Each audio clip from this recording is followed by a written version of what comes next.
BC కులగణనపై Telangana high court కీలక ఆదేశాలు జారీ చేసింది. 3 నెలల్లో బీసీ కులగణన చేయాలి అంది హైకోర్టు. కులగణన పూర్తి చేసి నివేదిక సమర్పించాలంటూ ప్రభుత్వానికి ఆదేశాలు జారీ చేసింది. బీసీ కులగణన చేపట్టాలంటూ బీసీ సంక్షేమ సంఘం రాష్ట్ర అధ్యక్షుడు ఎర్ర సత్యనారాయణ హైకోర్టులో పిటిషన్ వేశారు. ఈ పిటిషన్ పై విచారణ జరిపిన చీఫ్ జస్టిస్ బెంచ్ 3 నెలల్లో బీసీ కులగణన పూర్తి చేసి నివేదిక సమర్పించాలని ప్రభుత్వాన్ని ఆదేశించింది.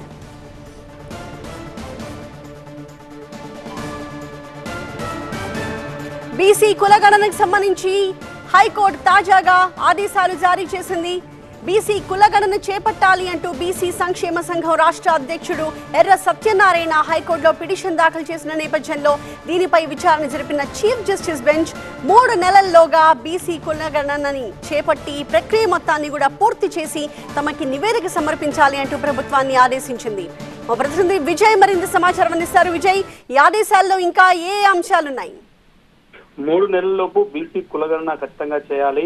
ఈ కులగణన చేసినటువంటి నివేదికను 3 నెలలు మాకు సమర్పించాలంటూ రాష్ట్ర అత్యున్నత న్యాయస్థానం ఈరోజు రాష్ట్ర ప్రభుత్వాన్ని ఆదేశించింది. అయితే బీసీ కులగణనకు సంబంధించి చాలా రోజులుగా పెద్ద ఎత్తున డిస్కషన్ జరుగుతున్న నేపథ్యంలో రాష్ట్ర హైకోర్టులో తెలంగాణకు సంబంధించిన బీసీ సంక్షేమ సంఘం ఈ పిటిషన్ దాఖలు చేసింది. ఈ పిటిషన్ పైన విచారణ జరిపిన తెలంగాణ హైకోర్టు ఈ ఆదేశాలు జారీ చేసింది. అయితే దీంతో ప్రధానంగా కొంత టైం బాండ్కి సంబంధించి రాష్ట్ర ప్రభుత్వం కూడా కులగణనకు సిద్ధంగా ఉన్నప్పటికీ కూడా ఈరోజు తెలంగాణ హైకోర్టు ఇచ్చిన స్పెసిఫిక్ టైం ఏదైతుందో 3 నెలల్లోపే చేయాలని చెప్పింది. కాబట్టి ఈ 3 నెలల సమయంలోనే ఈ బీసీ కులగణనకు సంబంధించినటువంటి ఆదేశాలు ఖచ్చితంగా అమలు చేయాలి. ఆ కులగణన చేసిన తర్వాత ఆ రిపోర్టు కూడా సబ్మిట్ చేయాలని రాష్ట్ర హైకోర్టు ప్రభుత్వానికి ఆదేశాలు జారీ చేసి ఇప్పటికే అడ్వకేట్ జనరల్ కూడా రాష్ట్ర ప్రభుత్వం సిద్ధంగా ఉందని చెప్పినప్పుడు కూడా ఒక టైం బాండ్ అయితే పెట్టారు. ఈ 3 నెలల్లోపే ఈ బీసీ కులగణన చేయాలని చెప్పిన రాష్ట్ర ప్రభుత్వానికి హైకోర్టు ఆదేశాలు జారీ చేసింది.